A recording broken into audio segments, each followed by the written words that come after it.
لوگوں کو سمجھایا ہی نہیں جا رہا ہے کہ غلو کسے کہتے ہیں, کمی کسے کہتے ہیں.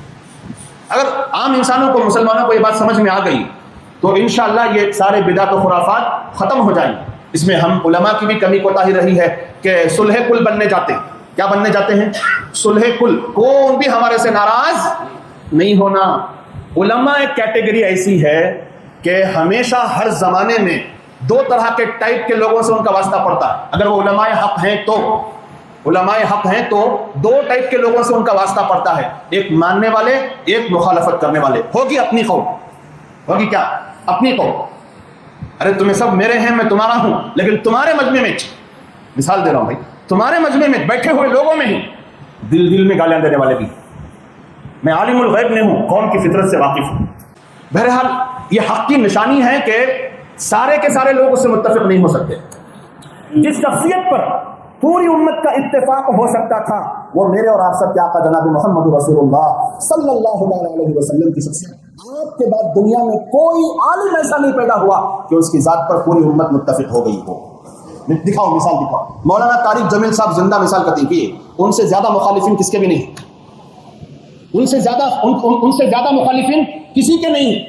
جاؤ کمنٹ ساتھ دیکھو. بریلوی طبقے کو خوش کرنے ہیں, مزار کو چلے گئے. بیٹے کی خبر کو پھولا ڈال کو کیا کی کر ڈالے, وہ لوگ خوش ہوتی میرے کو, کون بھی خوش ہوئے نہیں.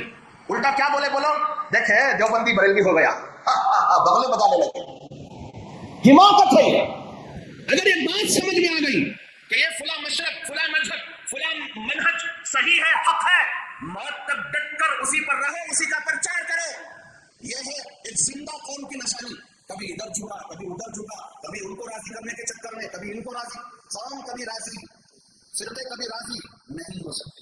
تم نے جس کو حق سمجھ لیا اس پر موت تک باقی رہو, موت تک باقی رہو. چاہے تم دیوبندی ہو, چاہے تم بریلوی, اگر حق سمجھ میں آ رہا ہے اسی پر رہو. فیصلہ کس کے ہاتھ میں چھوڑو, اللہ کے ہاتھ میں چھوڑو. لیکن یہ مت کرو کہ کبھی ان کو راضی کرنے کے چکر میں ادھر چلے گئے, ان کو راضی کرنے کے چکر میں ادھر. اس سے سوائے ہنسی مذاق کے کچھ بھی نہیں ہوتا.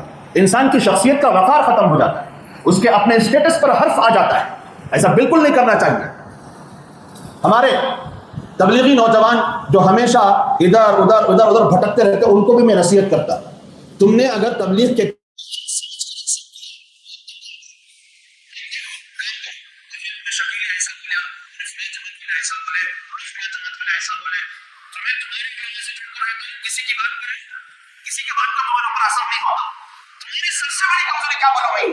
تمہارے علماء سے کیا نہیں کرتے, کانٹیکٹ میں نہیں رہتے, جڑ کو نہیں رہتے, ہر ایرا غیرہ نتو غیرہ تمہیں اوچک کو لے جا سکتا ہے.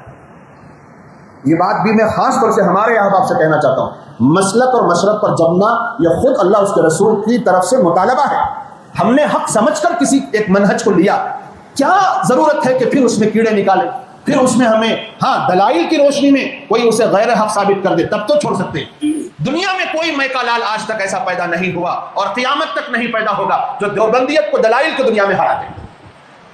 نہیں ہرا سکتا. کھلا چیلنج ہے, آؤ مناظرے کر کے دیکھ لیے.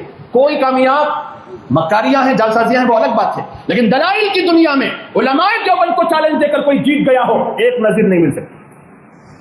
دھوکے بازیاں ملیں گی, جعلسازیاں ملیں گی اور جھوٹے پروپیگنڈے ملیں گے, لیکن کوئی ایک حقیقی واقعہ آپ نہیں دکھا سکتے.